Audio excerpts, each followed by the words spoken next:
رب اشرح لي صدري ويسر لي أمري واحلل عقدة من لساني يفقه قولي.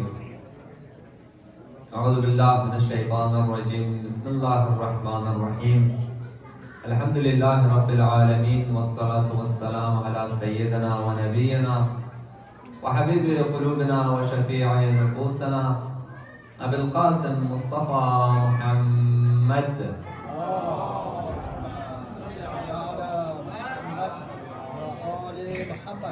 وعلى أهل بيته الطيبين الطاهرين المعصومين وأصحابه غر الميامين. الحمد لله الذي جعلنا من المتمسكين بولاية أمير المؤمنين علي بن أبي طالب. الحمد لله الذي هدانا لهذا وما كنا لنهتدي لولا أن هدانا الله. أما بعد، يقول الله في كتابه الكريم: بسم الله الرحمن الرحيم. وقرن في بيوتكن ولا تبرجن تبرج الجاهلية الأولى وأقمنا الصلاة وآتينا الزكاة وأطعنا الله ورسوله إنما يريد الله ليذهب عنكم الرجس أهل البيت ويطهركم تطهيرا.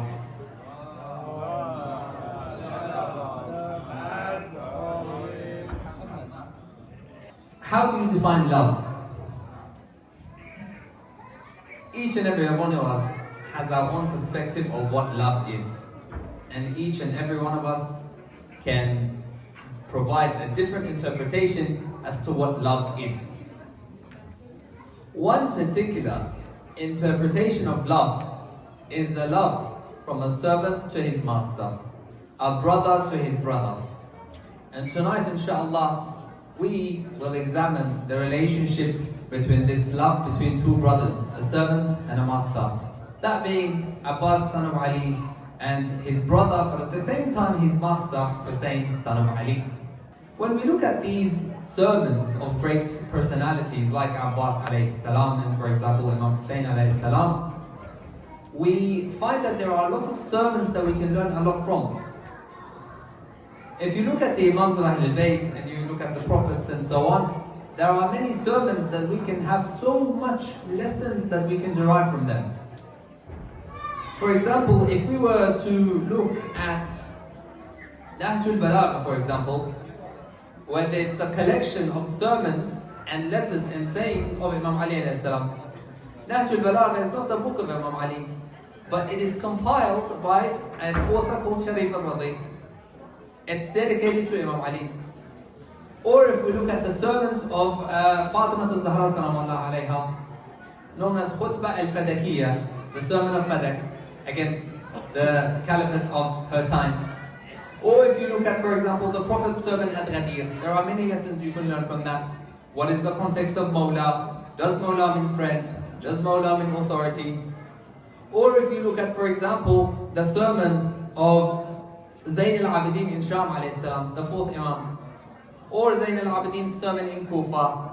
Or Zainab's sermon in Sham. Or Zainab's sermon in Kufa. There are a lot of sermons we do not have much knowledge about, which many of these sermons provide our theological belief.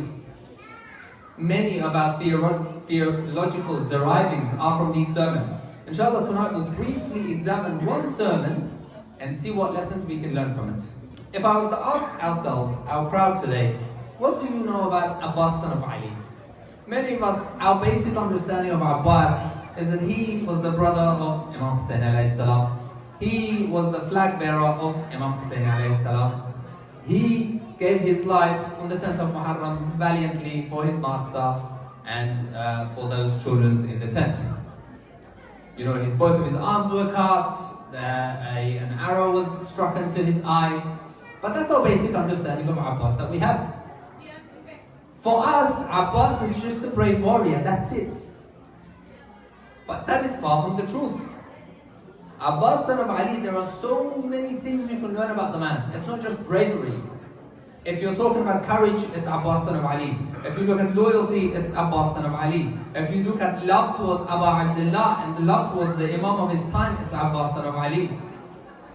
If you want to look at sabr and patience, it's Abbas, son of Ali. There are many lessons that we can learn. Our basic understanding of Abbas is just Abbas on the 10th of Muharram, that's it. The man lived over 30 years on this earth. Are you telling me you only know about the last day of his life on this earth? That's all you know? What happened to Abbas when he was born? What specific battles did he participate in? What are some lessons that you can learn from his early life? One particular sermon that he gives, this is before Karbala, because most of our information that we get from Abbas alayhi salam is Karbala and Muharram. This sermon that I'm going to provide tonight, inshallah, is before Karbala, so we can get a glimpse of Abbas son of Ali alayhi salam prior to Karbala. Because how Abbas presents himself in Karbala, it's not just out of nowhere, this guy is the flag bearer of Hussein bin Ali's army. There's a build up to the character of Abbas son of Ali.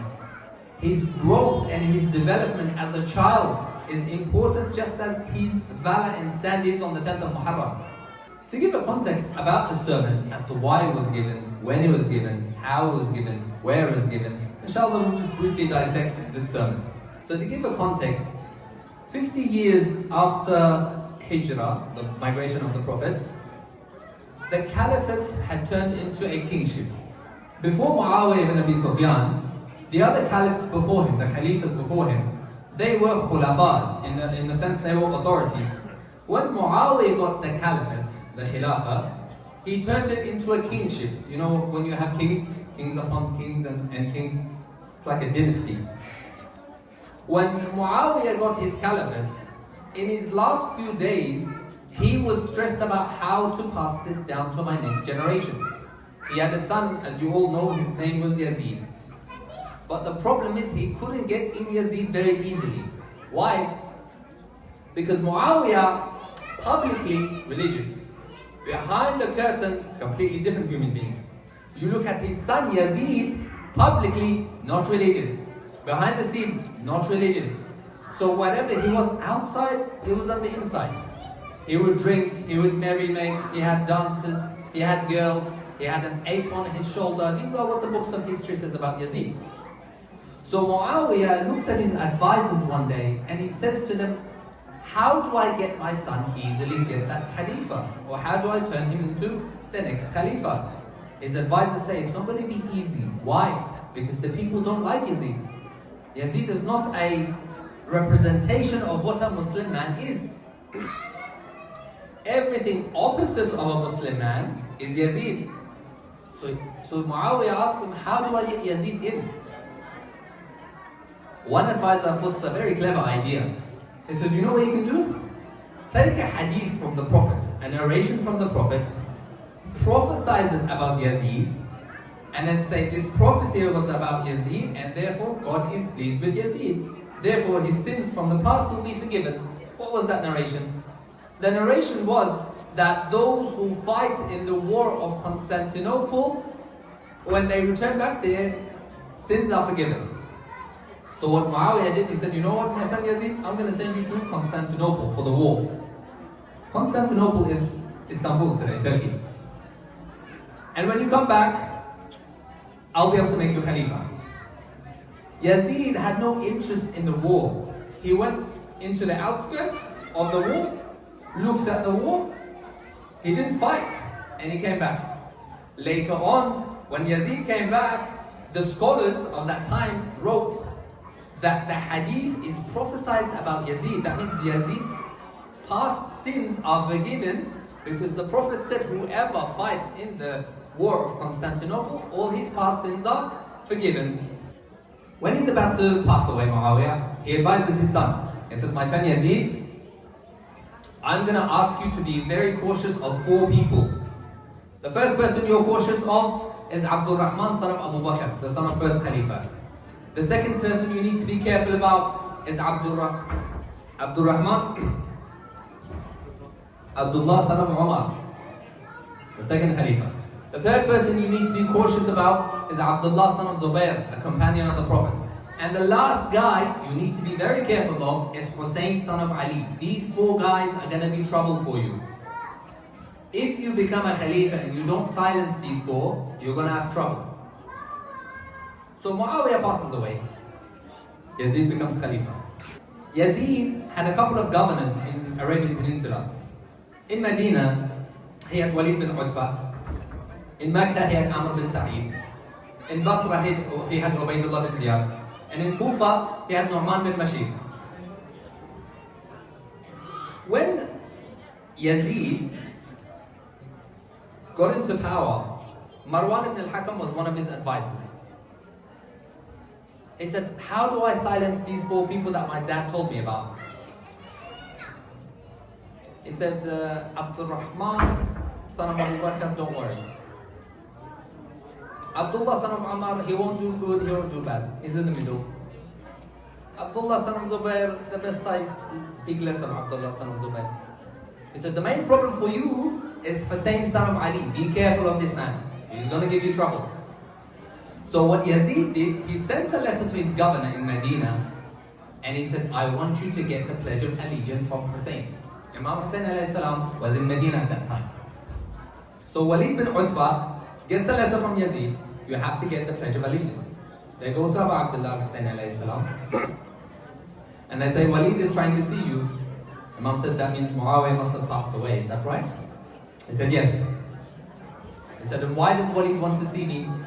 He said, because he wants you to pay allegiance to Yazid, your new Khalifa. He said, okay, no problem, we'll go see it. We'll go see Walid. They come and see Walid. Walid said, you need to pay your allegiance. Imam told him, do you want my allegiance to be public in front of the people? Walid said, yes. I'm trying to keep it as brief as I can, inshallah. Imam says, give me a night to think about it, and I'll get back to you. That night, Imam in Medina gathers his companions, gathers his children, his wife, and his sisters, his family, and he leaves, he does ziyarah, and he says goodbye to his grandfather, and he leaves towards Mecca. When he arrives in Mecca, the people of Mecca are rejoicing because the grandson of Rasulullah has come to visit us. Everybody's saying, Ya Abu Abdullah, welcome, this, that, everything.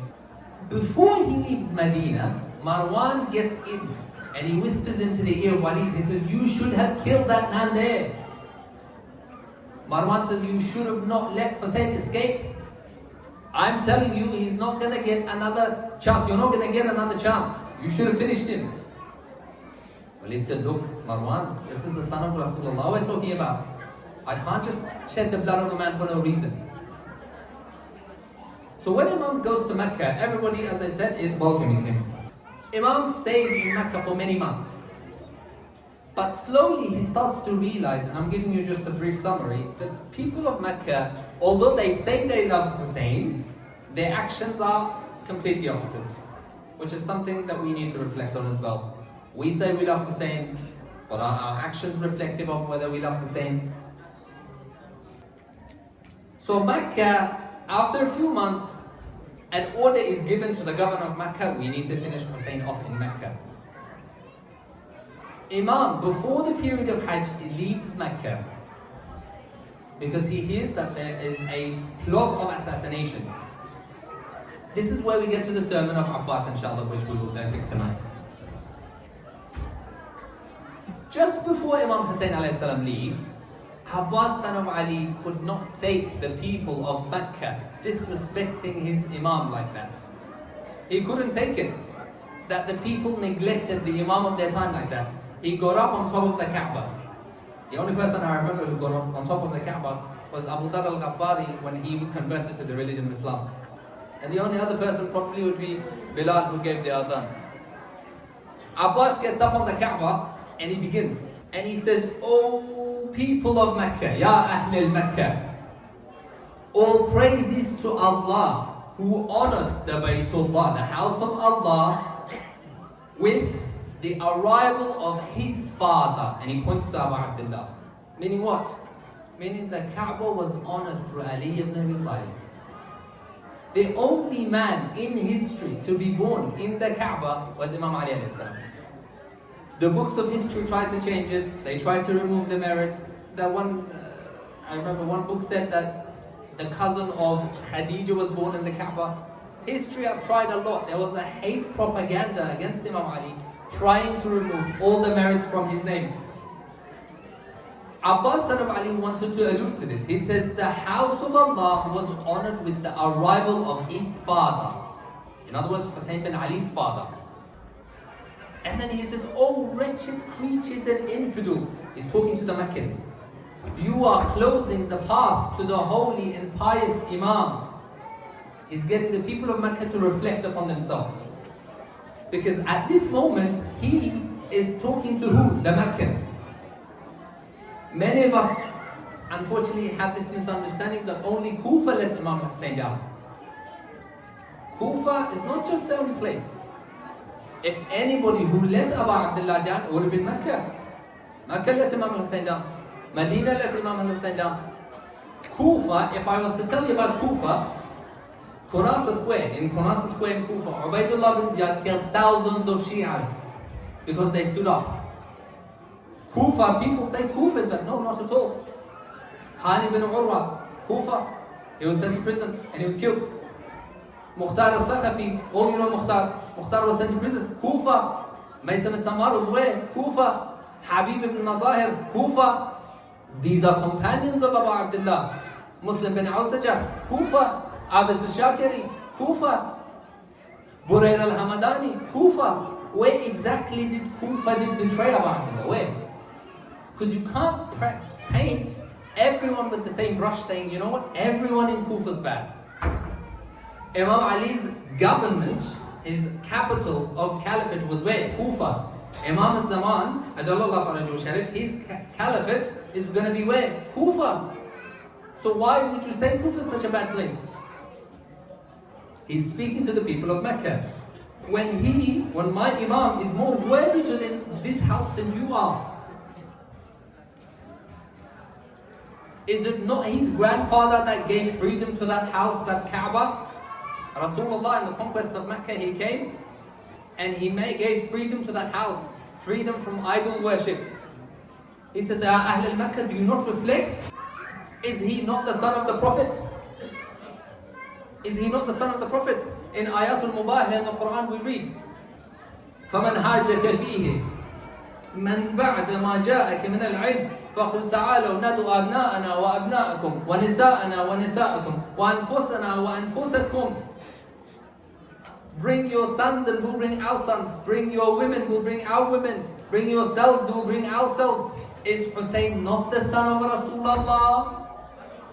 He's getting the people of Mecca to reflect. Oh, people of Mecca, what are you thinking? You're supporting a man who is complete opposite of Hussein. It says, if it wasn't for the command of Allah and the divine mystery and the divine will, then this Kaaba would have leaned towards Abu Abdullah. How you people kiss Hajar al-Aswad, the black stone, it's as if the Hajar al-Aswad will kiss the hands of Abu Abdullah. But you guys do not reflect. Then he gives a line, which is a phenomenal line. He says, had it not been for the command of my master, it means if Imam had not commanded me to do so, I would have attacked you like an angry eagle attacks a sparrow in the air. You know how an eagle attacks a sparrow in the air, hunting its prey. In other words, what's Abbas trying to say? I'm not scared of you. You think I'm scared of you? I, Abbas, son of Ali, am on top of the Kaaba. Every Hujjaj, the Hajj pilgrims, on that day, I am ready to say I'm not scared of you. But when my Imam says I stay, I stay. When my Imam says fight, I fight. Because his will is in conformity with Allah's will. Are you trying to scare me with death? Rather, we used to play with death. What does he mean? Did you not remember what Hussein did in the Battle of Jamal? Did you not remember what Hussein did in the Battle of Siffin? And then he looks at himself, he says, what about me? Battle of Siffin, how old was Abu al-Fadl al-Abbas? 12, 13. Abu al-Fadl al-Abbas, from one line, he's from Banu Kilab. Banu Kilab had broad shoulders. They had a genetic disposition of having big bodies. Were ferocious warriors in their genealogy. Banu Kilab were big warriors. Abbas, despite being 12, 13 years old, he was huge. In terms of for his body and height, he was known to be broad statured. So when Imam introduced him, and his father introduced him into the battlefield, he said, cover your face, do not introduce yourself. He came out on the battlefield. Imam said, don't introduce yourself. A man from the opposition army, he came out and said, Because he thought it was Ali. He said, Ali, I have 7 sons with me and I have myself as well. Come out and fight me. Abbas goes out onto the battlefield. First son, Abbas finishes. Second son, Abbas finishes. Third son, Abbas finishes. Fourth son, Abbas finishes. Fifth son, Abbas finishes. Sixth son, Abbas finishes. Seventh son, Abbas finishes. The father comes, Abbas finishes. Everybody in the army of Muawiyah is looking and saying, Ali, what have you done? But what they find surprising is Ali comes out from the back of the army. Now they think to themselves, so wait, this masked man is not Ali. Ali just came out from the army. Who is this man? Abbas looks at his father. Should I reveal myself? Because they said, name yourself, who are you? Imam said no. Name yourself for the second time. Imam said no. The third time he says, name yourself. He removes the mask from his face and he delivers a line. It says, Ana Qamar Bani Hashim, Abul Fadl al-Abbas. I am the moon of Bani Hashim, Abul Fadl al-Abbas. The reply from Muawiyah's army is an interesting reply. You know what they say? There are already 2 moons in Muhammad's army, Hassan and Hussein. But Abbas's reply is an even more devastating reply. He says, they are the sons of Muhammad. I am the son of Ali. It is the role of the sons of Ali to protect the sons of Muhammad. They are the eyes and I am the hands. It's the role of the hands to protect the eyes. In other words, what? Abbas, son of Ali's life, mission, goal is to protect Hussein. There is no other existence for Abul Fadl al-Abbas. It says, oh people, don't you reflect? How can you leave the man who Ayat al-Tathir was revealed about and you go to the man who his mother was a cannibal? How can you leave the man who drinks from the pool of Kawthar on the day of Qiyamah and you go towards the man who drinks from intoxicants, from alcohol? O people of Makkah, do you not reflect? You are repeating the same mistake the Quraysh did with Rasulullah. The same way the Quraysh wanted to kill Rasulullah, you are trying to kill the progeny of Rasulullah. And then he ends his sermon with a beautiful line. He says, I swear by Allah, the same way the Quraysh wanted to get through to Rasulullah, they had to get through Ali to get through Rasulullah. The same way they did that, you have to get through me to get to Hussein. Meaning what? I give my life for Hussein. Because that's why now, inshallah, I'll conclude this. I'm not going to take too much time of yours. Please forgive me. At Karbala, and I'll give you a brief glimpse of what Karbala is for. Hamid bin Muslim says, on Karbala day, Ashura day, Abbas, son of Ali, comes to the Euphrates River.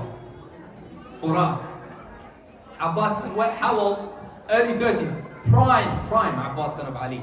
He comes to the Euphrates and he picks up that water. And he looks at the water. Hamid bin Muslim narrates, he says, we were looking at Abbas, we're shocked. The man is talking to himself. What does he say? He says, Ya nafs, min ba'd al-Husayn huni. Wa ba'd la kunta an takuni. هذا الحسين وارد المنون وتشربين بارد المعين. He says, oh self, after Hussein you will be disgraced. Meaning if Hussein dies, there's nothing left for you, there's no existence, there's no purpose for you to live. Because the purpose of Abul Fadl al-Abbas is Hussein. He lives for Hussein and he dies for Hussein. That's what Abbas sees his life as. And then he says, هذا حسين وارد المنون. This is Hussein who is about to drink from the syrup of death. And how dare I drink from the water that is cold and sweet. Because to Abbas, he cannot fathom the understanding how he drinks but his master is thirsty. And he says to Allah, Ma hada fi'al. Wallah, this is not the religion I follow. This is not the religion I follow where Ahlul Bayt comes after me. No. For Abbas, Ahlul Bayt comes first. For us, same thing needs to happen. Ahlul Bayt needs to come first. Because Abbas says, how dare I drink water when my master Hussein is thirsty? When they cut his right arm, what does he say? Wallah in qata'tum yamini inni uhami abadan an dini.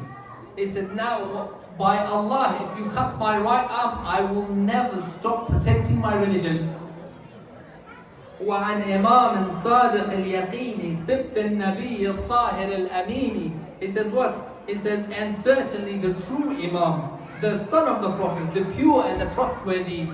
And when they cut his left one, what does he say? He says, يا نفس لا تخشي من الكفار وابشري برحمة الجبار. O soul, do not fear the disbelievers, because to Abbas son of Ali, now these guys are disbelievers. They have lost the Imam of their time. لا تخشي وابشري برحمة الجبار. And give yourself glad tidings from the merciful God. And it says مع النبي السيد المختار مع جملة السادات والأطهار قد قطعوا ببغيهم يساري فأسلهم يا رب حر النار. He says, give us glad tidings with the chief and the chosen ones. And now that they've cut my arm, Ya Allah, send them to the hellfire. And I'll conclude with this, inshallah. And they say every qafila is going towards Arafah, but there's only one qafila that's going towards Karbala. And that's only Hussein bin Ali's qafila. May Allah give us the love that Abbas has for his brother, Abbas has for his Imam. And may Allah hold us steadfast on this love of Abu Abdullah with the barakah of salawat. Salli ala Muhammad wa ala Muhammad.